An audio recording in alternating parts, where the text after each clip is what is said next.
Les lois de l'électricité. Les objectifs de cette leçon sont de savoir mesurer une tension et une intensité, savoir exploiter la loi des mailles et la loi des nœuds, savoir utiliser la loi d'Ohm et savoir utiliser un microcontrôleur. Les prérequis pour cette leçon sont les suivants. Il faut savoir que le courant électrique, noté grand I, est un déplacement d'électrons, de proche en proche. Il s'exprime en ampères et se mesure à l'aide d'un ampère-mètre. La tension électrique, notée grand U, quant à elle, s'exprime en volts. Elle se mesure à l'aide d'un voltmètre. Pour compléter ce cours, voici 2 liens de vidéo issus de votre livre. À la fin de ce cours, nous passerons aux exercices d'application. Depuis le XVIIIe siècle, et surtout avec les travaux de Volta, on s'intéresse au déplacement des charges électriques et leurs effets, des grandeurs qui les caractérisent et des relations qui existent entre elles. Premièrement, les lois relatives à la tension et à l'intensité électrique. Tout d'abord, la tension est régie par une loi qu'on appelle la loi des mailles. Alors, dans un circuit électrique, qu'est-ce qu'on appelle maille? Une maille est un parcours fermé dans un circuit électrique. On lui associe un sens de parcours. Une tension électrique est une différence de potentiel électrique entre 2 points différents. C'est une grandeur algébrique, c'est-à-dire qu'elle possédera peut-être un signe. Sur un schéma électrique, par convention, la tension électrique est représentée par une flèche qui pointe vers la première lettre de son symbole. UAB, la pointe est sur le A, l'autre extrémité sur le B. Attention, UAB est égal à moins UBA. La flèche sera alors dans l'autre sens. Une tension électrique s'exprime en volts, de symbole grand V. Elle se mesure à l'aide d'un voltmètre, placé toujours en dérivation, c'est-à-dire, comme sur le schéma indiqué ici, une borne d'un côté, l'autre borne à l'autre extrémité du dipôle étudié. Expérimentalement, pour mesurer une tension UAB, il faudra toujours connecter la borne indiquée V sur le point A et la borne marquée comme sur le point B. Ainsi, on aura une lecture de tension dans le bon sens, UAB. Que dit la loi des mailles? Et voilà ce qu'il faut retenir. Dans une maille orientée, la somme des tensions est nulle. Par analogie en mathématiques au théorème de Chasles, puisqu'on va revenir au point de départ, la tension au final doit être nulle. Autrement dit, quand on va additionner toutes les tensions fléchées dans le sens de parcours, on obtiendra une somme, et la somme des tensions fléchées dans l'autre sens. Appliquons la loi des mailles à ce circuit, constitué d'une pile, d'un interrupteur, d'un moteur et d'une lampe. Le sens de parcours a été fixé comme ceci, de manière arbitraire, et voilà ce que donnera la loi des mailles. La tension entre le point A et le point A sera nulle. Maintenant, si on introduit les lettres de chaque sommet entre ces 2 points A, voilà ce qu'on peut écrire.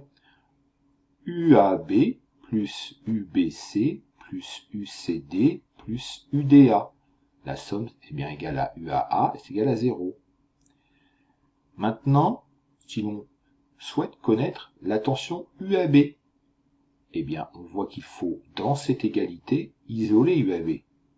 Ce qui fait que les autres termes vont être passés de l'autre côté de l'égalité.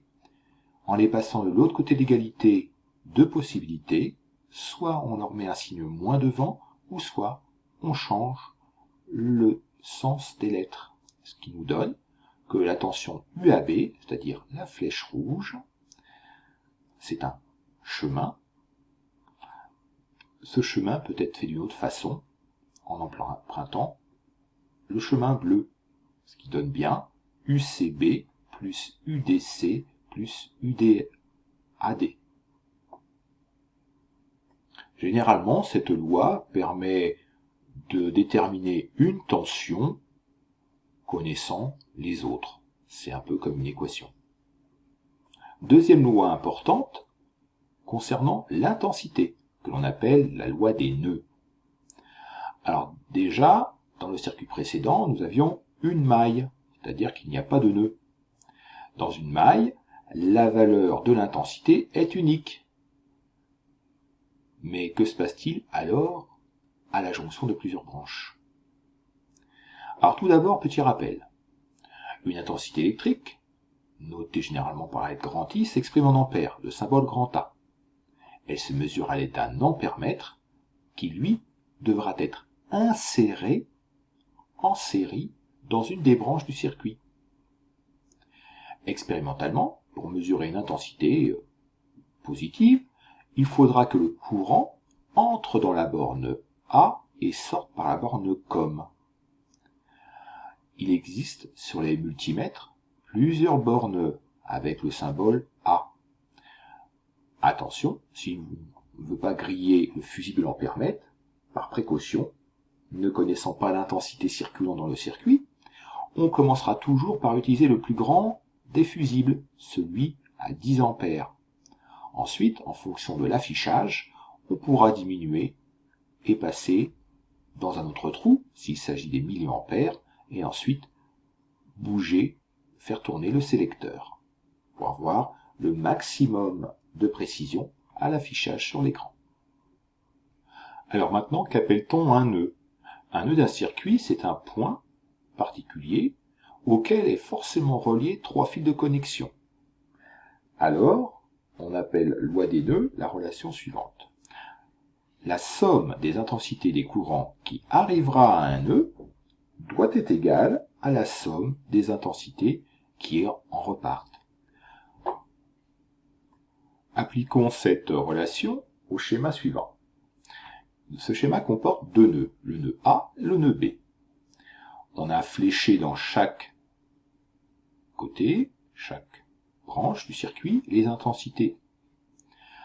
La loi des nœuds indique donc qu'au point A, seule l'intensité I1 arrive. Mais une intensité I2 en repart et potentiellement une intensité I3. Attention, l'intensité dans chaque branche n'est pas forcément égale, car cette intensité dépend à la fois de la longueur des fils de connexion, mais aussi de la nature des composants qui y sont. Par conséquent, l'intensité I1 doit être égale à l'intensité I2 plus l'intensité I3. De la même façon, au nœud B, d'après l'orientation, l'intensité I2 arrive au nœud B et l'intensité I3 arrive au nœud B. Seule une intensité I4 en ressort. Par conséquent, on écrira à l'égalité I2 plus I3 égale I4. En regardant ces deux relations, on en déduira que l'intensité I1 est nécessairement égale à l'intensité I4.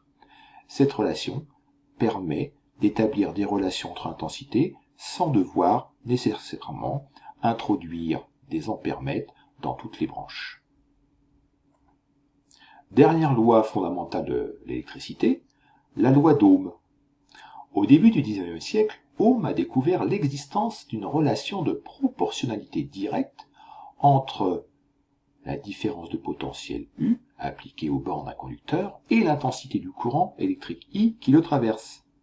C'est ce qu'on appelle traditionnellement la loi d'Ohm, et que l'on connaît sous sa forme mathématique.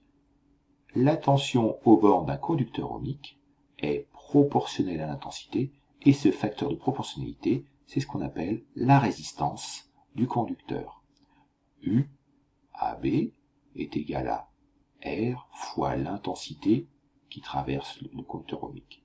Attention aux unités, U est en volts, I est en ampères, et R a été exprimé en ohm, de symbole grec, grand oméga. Remarque, expérimentalement, la résistance R se mesure à l'aide d'un ohmmètre. Mais attention, il faut que le composant soit retiré du circuit. La résistance ne doit pas être mesurée pendant que l'appareil est alimenté, car ce n'est pas la résistance que vous mesurez. Une autre façon d'employer la loi d'Ohm, et pour comprendre le fonctionnement d'un composant, on utilise souvent sa caractéristique, c'est-à-dire que c'est une représentation graphique de la tension en fonction de l'intensité. C'est donc une courbe. Sur l'axe vertical est représenté U, sur l'axe des abscisses, l'intensité. Et, à l'aide de mesures, on détermine des couples de points. Une fois ces points reliés, ils peuvent former des courbes particulières. Pour le cas d'un conducteur ohmique, on voit que tous les points sont alignés. Et que si l'on prolonge la droite, celle-ci passe par 0. Mathématiquement, on dira que la caractéristique tension-intensité d'un conducteur ohmique est représentée par une fonction linéaire. Donc si I varie, U varie, mais de manière proportionnelle, ce qui fait que le coefficient de cette pente est égal rigoureusement à la valeur de la résistance. Si mathématiquement on fait le rapport U divisé par I, on obtiendra bien à chaque fois, pour chaque couple de points, la valeur R. Remarque, pour des fils de connexion qui ont une toute petite section et qui ne sont pas trop longs, leur résistance est très faible, ce qui leur impose une tension presque nulle à leur extrémité. En conclusion sur ces lois de l'électricité, il faut savoir que les composants d'un circuit ont besoin de recevoir une certaine puissance pour fonctionner correctement.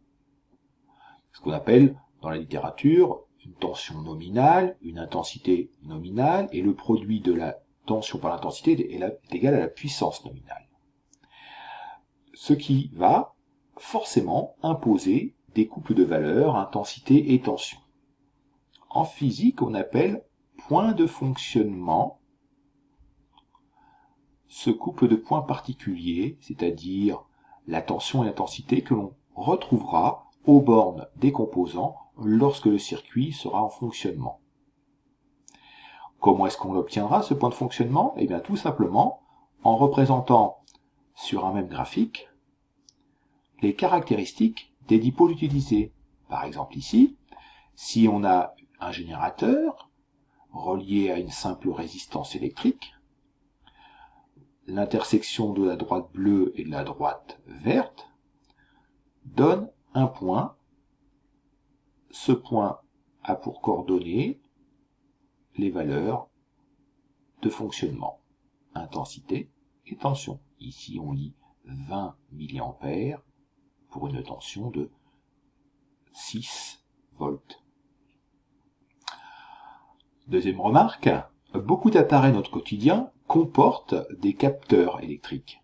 Alors un capteur, pour en dire quelques mots, ce sont généralement des petits composants qui permettront de convertir une grandeur physique extérieure, qui peut être de la température, ou l'intensité lumineuse, ou encore l'humidité, en un signal électrique, c'est-à-dire en une tension électrique, et chaque capteur possédera sa propre caractéristique tension-intensité. Alors voici quelques exemples pour terminer. Une thermistance a la propriété de voir varier sa résistance en fonction de la température extérieure.